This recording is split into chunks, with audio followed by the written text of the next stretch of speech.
یہ افسوس کی بات ہے کہ اب عمران خان صاحب کی تقریباً سارا کنبہ ہی ان کا تقریباً زیر حراست ہے. میں تو یہ کہوں گا بیٹے شاید اس لیے نہیں کیونکہ وہ ملک سے باہر ہیں.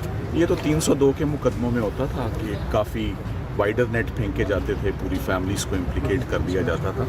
تو یہ افسوس کی بات ہے کہ دے آر علیمہ خان صاحبہ اور ان کی بہن عظمیٰ خان, یہ دے آر ایلڈرلی فیمیلز اور ان کا کوئی پولیٹیکل بیک گراؤنڈ نہیں ہے, کوئی گورنمنٹ میں ان کا کوئی عمل دخل نہیں تھا. اس کے باوجود ان کو بلا وجہ گرفتار بھی کیا ہوا ہے اور ریمانڈ پہ ریمانڈ بھی ان کا ایکسٹینڈ ہو رہا ہے. سو آج ہم امید کرتے ہیں کہ ان کو ایٹ لیسٹ ڈسچارج کیا جائے ان کو, اور ان کو اس مقدمے سے بری ذمہ کیا جائے. اس میں کوئی ایسا سچ کوئی بات نہیں ہوئی. سر نعیم پنجوتا صاحب جو انتظار پنجوتا صاحب جو ان کو اٹھایا گیا ہے سر, حالانکہ وہ لیگل ٹیم کے ہیڈ بھی ہیں, ان کو کیوں اٹھایا گیا سر؟ اس کے اوپر ایک پٹیشن آلریڈی فائل کر دی جا چکی ہے اسلام آباد ہائی کورٹ میں. چیف جسٹس صاحب نے اس پر سماعت کی ہے اور آئی جی صاحب سے انہوں نے تھوڑی دیر پہلے ان کو طلب کر رکھا تھا. تو اس میں بھی یہ بہت افسوس کی بات ہے اور اٹ از ویری انفارچونیٹ کہ ہر وہ شخص جو عمران خان صاحب سے جڑا ہوا ہے, چاہے وہ خونی رشتہ ہے یا لیگل ٹیم کا حصہ ہے, ان سبھی کو جو ہے یہ مسائل جو ہیں وہ درپیش ہیں. ڈیفیکلٹ ٹائم ہے, یہ بہت عرصے سے پتہ تھا کہ اکتوبر نومبر جو ہے بڑا سینسٹیو ٹائم ہے اور یہ پیریڈ ہے, اور وہ بالکل جو اپریہینشن تھی وہ درست ثابت ہو رہی ہے. آپ کے سامنے ہی حالات ہیں. اب آج دیکھتے ہیں انشاءاللہ remand hearing let see. Judicial کروائیں, آج ویسے تو جوڈیشل ہی ہونا ہے, لیکن آپ کہہ رہے ہیں ڈسچارج کروائیں گے. جی ڈسچارج خواہش جو ہے ہمیشہ وہ اچھی رکھنی چاہیے. آج عوام کے قوم کا اٹھنے کا اور سوچنے کا وقت ہے. اپنے لیے, اپنے حقوق کے لیے, اپنے بچوں کے مستقبل کے لیے وہ سٹینڈ کریں. آج مجھے پتہ چلا ہے, مجھے نہیں پتا تھا, کہ کل رات سے ہمارا سینئر وکیل عمران خان کا فوکل پرسن انتظار پنجوتا غائب ہے, مسنگ پرسن میں شامل ہو گیا ہے. مجھے ابھی بتایا گیا ہے. مجھے بتا دیں, اس نے کل توہین عدالت کی درخواست یہاں دائر کی تھی جو کہ آج صبح لگنی تھی.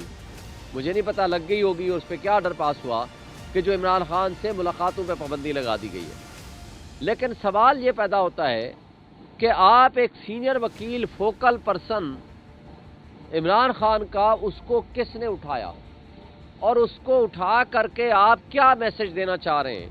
کیا پاکستان میں آئین اور قانون نام کی کوئی چیز باقی نہیں رہی؟ کیونکہ جمہوریت کا جنازہ تو ہم نے یہاں الیکشن کمیشن میں پڑھ لیا 8 فروری کو, 9 فروری کو. 8 کو تو لوگوں نے ہمیں 180 سے زائد سیٹیں جتوا دی. تو کیا اب ہم بنیادی انسانی حقوق کا بھی جنازہ پڑھ لیں؟ یہ قابل افسوس بات ہے. اور آج تو وہ پوزیشن ہے کہ ہمارے حقوق کم سے کم آئین کے اندر تو لکھے ہوئے ہیں, لیکن اگر یہ ترمیم کرنے میں کامیاب ہو جاتے ہیں تو پھر وہ, یعنی وہ جو آئین کے تحت ہم حقوق کا اس وقت مطالبہ کر رہے ہیں, وہ بھی ہم کرنے کے قابل نہیں رہیں گے. اور بڑی سوال جواب ہوئے کہ جناب اسلام آباد میں ہم آئے تو کیا کر لیا. ایک سوال یہ ہوتا ہے کہ ہم کرنے کیا آئے تھے. اس کی 3-4 وجوہات ہیں جس کے لیے ہم آئے تھے. سب سے پہلی بات, جو جمہوریت کے مطابق حق کے حکمرانی ہے وہ عوام کا ہے. جمہوریت کے اوپر شب خون مارا گیا, جمہوریت کو ایک تماشا اور ڈرامہ بنا دیا گیا, کٹ پتلیوں کو ایک جعلی کاغذ کے ذریعے اسمبلیوں میں پہنچا دیا گیا. تو میں سوال کرتا ہوں کہ اگر کوئی ڈاکو کسی بلڈنگ پہ قبضہ کر لے تو کیا وہ مالک بن جاتا ہے؟ وہ ڈاکو ہی رہے گا, خواہ وہ مینڈیٹ چوری کے ذریعے, وہ ووٹ کے ڈاکہ کے ذریعے وہاں پہنچے یا کسی بھی ذریعے سے پہنچے. تو لہٰذا ایسے پارلیمنٹیرین جو ڈاکہ زنی کے ذریعے, مینڈیٹ چوری کے ذریعے وہاں پہنچے ہیں, ان کا سٹیٹس ڈاکو کا تو ہے, ان کا سٹیٹس کسی صورت پارلیمنٹیرین کا نہیں ہے. لہٰذا ایسے اللیجٹیمیٹ اسمبلی سے آپ ایسی آئینی ترامیم نہیں کرا سکتے. نمبر 2, اس وقت مخصوص نشستوں کا فیصلہ آ چکا ہے, لیکن اس فیصلے کے باوجود الیکشن کمیشن نے عمل درآمد نہیں کیا. تو نیشنل اسمبلی انکمپلیٹ ہے. جو انکمپلیٹ اسمبلی ہے اس سے آپ کیسے آئینی ترامیم کرا سکتے ہیں؟ نمبر 3, سینٹ کا الیکشن کے پی کا ابھی تک نہیں ہوا. لہذا ایک فیڈرل یونٹ جو کہ فیڈریشن کی علامت ہوتا ہے وہ آپ کا انکمپلیٹ ہے. ہمارے ساتھ شاید ہم سوچتے بھی نہیں تھے کہ ہمارے پاس کبھی ایسا وقت آئے گا. خان صاحب نے ہمیشہ اس ملک کے لیے کھڑے ہوئے, ملک کی عزت بنائی, ملک کے لیے سب کچھ کیا, اور انہوں نے ان کو اس طرح جیل میں ڈالا ہوا ہے جیسے کوئی مجرم ہوئے. ان کو فرق اس لیے نہیں پڑ رہا کہ وہ حق پہ کھڑے ہیں, اور وہ ان کا مزاج اس لیے ایسا ہے کہ وہ یہ دنیا دار آدمی نہیں ہے, اور وہ بیٹھے ہیں اندر, ان کی سختیاں بھی برداشت کر رہے ہیں اور اس ملک کے لوگوں کی فکر بھی کر رہے ہیں. وہ چاہتے ہیں کہ یہ ملک کے عوام اس تکلیفوں سے نکلے جس میں پوری یہ انہوں نے جس میں ڈالا ہوا ہے. اور آپ دیکھ رہے ہیں ہر عمر کا بندہ, ہر علاقے کا بندہ, ہر جگہ کا پریشان ہے, اور اسی طرح ہم بھی پریشان ہیں. اور امید اس لیے نہیں ہے کیونکہ انصاف کہیں سے نظر ہی نہیں آ رہا. آپ دیکھ لیں جتنے انہوں نے کیسز چلائے ہیں, جو کچھ کیا, وہاں کہیں انصاف کا کچھ سمجھ ہی نہیں آ رہا کہ انصاف ہوگا, لیکن اللہ کے علاوہ ہمیں کسی سے امید نہیں. لیکن اس وقت آج پھر آپ نے ملاقات کے لیے درخواست دائر کی ہے, امید ہے کہ آپ کو ملاقات کرنے دی جائے گی خان صاحب سے؟ اب تو پتہ ہی نہیں چلتا امید رکھے کہ نہ رکھے, لیکن پریشانی خان صاحب کی ان کی طرف سے انہوں نے ان کو بالکل ان سے سب کو کاٹ دیا, اور ہم پریشان ہیں کیونکہ یہ بھی یقین نہیں آ رہا کہ جیل میں ان کے ساتھ ہو کیا رہا ہے. تو ایک بہت اصل میں بہت سیریس پریشانی ہے ہمارے پاس. ابھی آپ کی دونوں جو بہنیں ہیں وہ بھی اس وقت پابند سلاسل ہیں, خان صاحب پابند سلاسل ہیں, کیا محسوس کرتی ہیں کہ اس پاکستان میں کیا ہو رہا ہے؟